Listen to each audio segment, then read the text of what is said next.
ختم تراویح کی محفل میں بیٹھے ہوئے پانی لے لیجیے بعد میں بیٹا پانی بعد میں لے صلو علی الحبیب صلی اللہ تعالی علی محمد صلی اللہ علیہ وسلم. بس کچھ وقت کے لیے حاضر آیا ہوں کہ جمعی کے ساتھ سن لیا جائے کچھ کام کی بات ہے تو اس پر عمل کر لیا جائے کیونکہ بہت کم ایسا موقع ہوتا ہے کہ اتنے لوگ اکٹھا ہوں بلایا جائے. بلانے کا بھی آج کل نہیں آتا آج کل بلانے پہ بھی نہیں آتے ہیں. یہ تو اسلام کا ایسا پیارا نظام ہے پنج وقتہ نماز کا کہ مسلمان 5 وقت کی نماز میں اکٹھا ہو جاتے ہیں. پھر ہفتے میں ایک دن جمعے کا دن ہے مسلمان اکٹھا ہو جاتے ہیں. سال میں ایک دن عید اور بقرعید کا ہے کہ پورے مسلمان اکٹھا ہو جاتے ہیں. ورنہ تو لوگوں کو اگر دعوت دے کر کے بھی بلاؤ تب بھی لوگ نہیں آتے ہیں. لیکن یہ وہ موقع ہے اللہ کی عطا سے ایسا نظام پیارا نظام بنایا اللہ تعالیٰ نے کہ تمام مسلمان اکٹھا ہوتے ہیں آپس میں مصافحہ معانقہ کرتے ہیں تو لہٰذا ایک دوسرے سے محبت پیدا ہوتی ہے کنیکٹیوٹی اور مضبوط ہو جاتی ہے سلام کلام ہوتا ہے مصافحہ معانقہ ہوتا ہے تو لہٰذا موجود.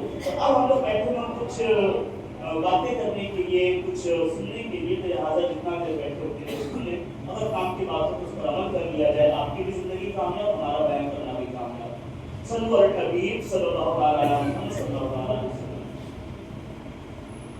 ہم سب یہاں الحمدللہ ختم قرآن کی محفل میں اکٹھا ہوئے ہیں.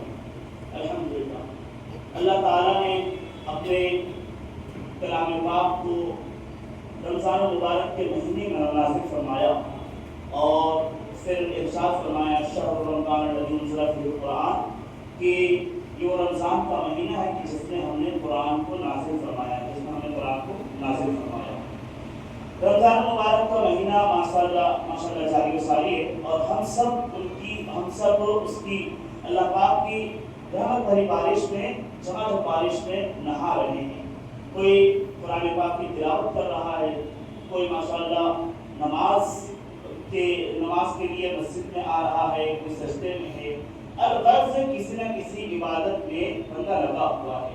اس ماہ مبارک رمضان شریف میں ایمان والے کثرت سے قرآن پاک کی تلاوت کرتے ہیں اور تراویح کی نماز میں قرآن پاک ختم کرتے ہیں. جیسا کہ آج کوئی پروگرام ہے الحمدللہ ختم قرآن میں ہم لوگ شامل ہوئے. تو لہٰذا فریضہ یہ ہے کہ ہونا بھی چاہیے کہ تھوڑا قرآن پاک کے فضائل کے تعلق سے ہم سن لیں کچھ کہ قرآن پاک ہے کیا. اللہ تعالیٰ نے قرآن پاک اپنے محبوب کے ذریعے ہم تک پہنچوایا کہ قرآن پاک ہے کیا. قرآن پاک سے ہی پوچھ لیتے ہیں تو اللہ تعالیٰ قرآن پاک میں ارشاد فرماتا ہے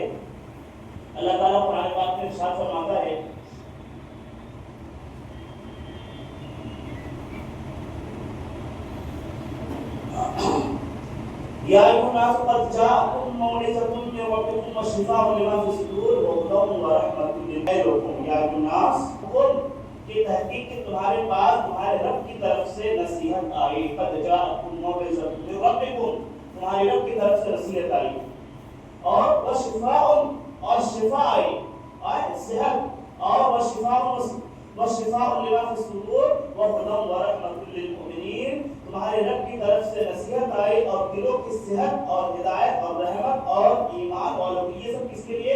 ہدی ورحمۃ للمؤمنین ایمان والوں کے لیے. اللہ اکبر. یعنی اللہ تعالیٰ کی نصیحت جو ہوتی ہے وہ ایمان والوں کے لیے ہوتی ہے. گویا کہ اگر آپ قرآن پاک کو نصیحت کے طور پہ لینا ہے, قرآن پاک کو اگر شفا کے طور پہ لینا ہے, قرآن پاک کو اگر ہدایت کے طور پہ لینا ہے, قرآن پاک کو اگر رحمت کے طور پہ لینا ہے تو ہمیں پہلے مومن بننا پڑے گا. کون سا مومن؟ وہ مومن جس کو اللہ تعالیٰ نے قرآن پاک میں ارشاد فرمایا دوسرے پارے میں یا ایھا الذین آمنوا ادخلوا فی السلم کافۃ اے ایمان والو اسلام میں پورے داخل ہو جاؤ. اسلام کا کیا ہے کیا ہم سمجھ سکتے ہیں؟ اللہ پاک اشارہ دے رہا ہے ایھا الذین آمنوا ادخلوا فی السلم کافۃ مکمل داخل ہو جاؤ اسلام میں. تو مکمل داخل ہونے کی کوشش کریں. مکمل داخل ہونے کا مطلب کیا ہے؟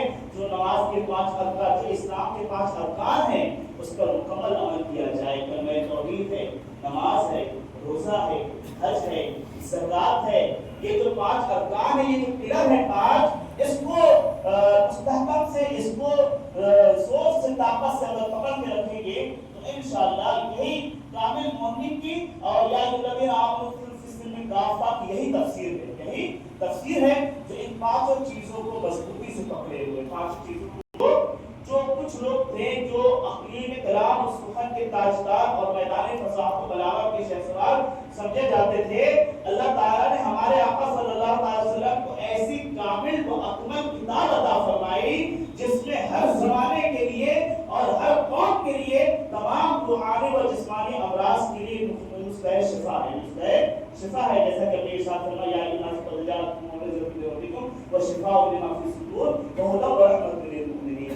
تو اس زمانے میں کیا تھے وہ لوگ؟ عرب کے لوگ اجمی، آج بھی کہتے ہیں ہم لوگ آپ لوگ اجمی، ہم لوگ آپ لوگ اجمی ہیں، اور وہ اپنے آپ کو عربی کہتے ہیں۔ یعنی تو اجمی کا مطلب کیا ہوتا ہے؟ اجم کا مطلب ہوتا ہے گونگا۔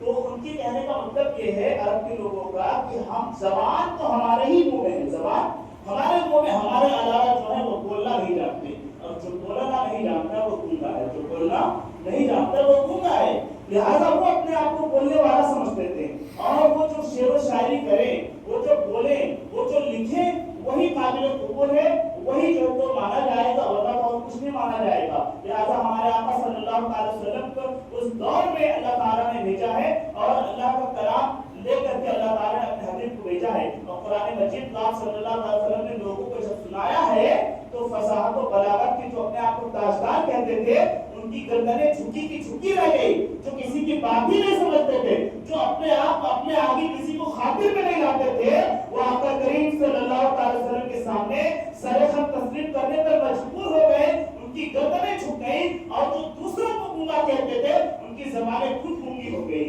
ان کی زبانیں خود گونگی ہو گئی۔ تبھی تو میرے آقا اعلیٰ حضرت فرماتے ہیں تیرے آگے یوں ہی دبے رچے فصحا عرب کے بڑے بڑے، تیرے آگے یوں ہی دبے رچے فصحا عرب کے بڑے بڑے، کوئی جانے منہ میں زبا نہیں بلکہ جسم میں جا نہیں بلکہ جسم میں جا نہیں۔ صلو علی الحبیب صلی اللہ تعالی علی محمد صلی اللہ علیہ وسلم۔ فصحائے عرب نے جب کلام ربانی کو سنا، جب اللہ کے نبی صلی اللہ علیہ وسلم کے زبان مبارک سے جو بھی کلام نکلتا، جو بھی آیت نکلتی، جو بھی سورت آپ تلاوت فرماتے، تو جب کلام ربانی سنتے تو ان کے فصاحت و بلاغت کے آگے ان کی گردنیں جھک جاتی اور زبانیں خاموش ہو جاتی، اور قرآن مجید کی عظمت و فصاحت و بلاغت کے سامنے لرزہ اور اندام ہو جایا کرتے تھے، اور قرآن کریم کے کلام الہی ہونے کا اقرار کر کے مشرف کا اسلام ہو جایا کرتے تھے۔ کہنے کا مطلب یہ کہ کسی نے کہا، میں نے کہا دانش بھائی نے یہ کہا ہے، ہو سکتا ہے میں جھوٹ بول سکتا ہوں، میں نے کہا امام صاحب نے یہ پیغام بھیجا ہے آپ لوگوں کے لیے، آج مسجد میں پروگرام ہے، ہو سکتا ہے میں جھوٹ بول سکتا ہوں، لیکن یہ قرآن مجید کا اعجاز ہے، یہ قرآن مجید کا معجزہ ہے کہ جب اللہ کے رسول نے سنایا ہے، اور کوئی ایسے رسول کو نہیں سنایا ہے، وہ فصحائے عرب کو سنایا ہے، پڑھے لکھے لوگوں کو سنایا ہے، کسی ایسے نہیں کہ کسی بھی چلتے پھرتے آدمی کو سنا دیا اور چلتا پھرتا آدمی تو مان ہی لے گا، نہیں، وہ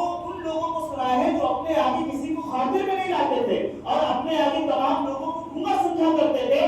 جب اللہ کا کلام اللہ کے حبیب نے سنایا ہے اور بتایا ہے کہ یہ میری بات نہیں، یہ اس کی بات ہے جس نے تم کو پیدا کیا ہے، یہ اس کی بات ہے جس نے تمہارے باپ کو پیدا کیا، تمہارے دادا کو پیدا کیا، یہ اللہ عز و جل کا کلام ہے، تو کلام سن کر کے اقرار کرنے پر مجبور ہو جاتے، اقرار کرنے پر مجبور ہو جاتے۔ عزیزان ملت اسلامیہ، حضرت جبیر بن مطعم رضی اللہ تعالیٰ عنہ جو فصحائے عرب میں شمار کیے جاتے تھے، یعنی ہوتا ہے کچھ لوگ ہوتے ہیں بہت پڑھے لکھے ہوتے تو اس میں شمار ہوتے تھے۔ ایک دن ہمارے آقا صلی اللہ علیہ وسلم نے کی خدمت میں حاضر ہوئے، اور سرکار علیہ السلام نماز فجر میں سورہ طور تلاوت فرما رہے تھے۔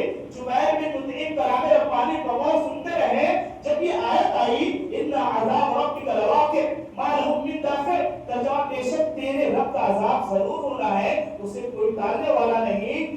یہ آیت سنی تو آپ کا بیان ہے کہ مجھے ایسا محسوس ہو رہا تھا، ایسا لگ رہا تھا کہ اللہ کا عذاب میرے ہی طرف آ رہا ہے، اللہ کا عذاب میرے طرف آ رہا ہے۔ یعنی بیان اگر حضور کرتے تھے، حضور تلاوت کرتے تھے، تو لوگ یہ سمجھتے تھے کہ یہ آیت میرے لیے، یہ آیت میرے لیے، یہ عذاب میرے لیے، ایسا لگتا تھا کہ عذاب میرے طرف آ رہا ہے۔ خوف سے پورا جسم درزنے لگا، کانپنے لگا، اور قرآن کریم کی عظمت دل سے معترف ہو کر کے، قرآن کریم کی عظمت کا دل سے معترف ہو کر کے میں کلمہ پڑھنے پر مجبور ہو گیا۔ یہ ان کا بیان ہے۔ جو کہ حضرت عمر بن خطاب رضی اللہ تعالیٰ کے تعلق سے کون نہیں جانتا کتنے سخت تھے. اللہ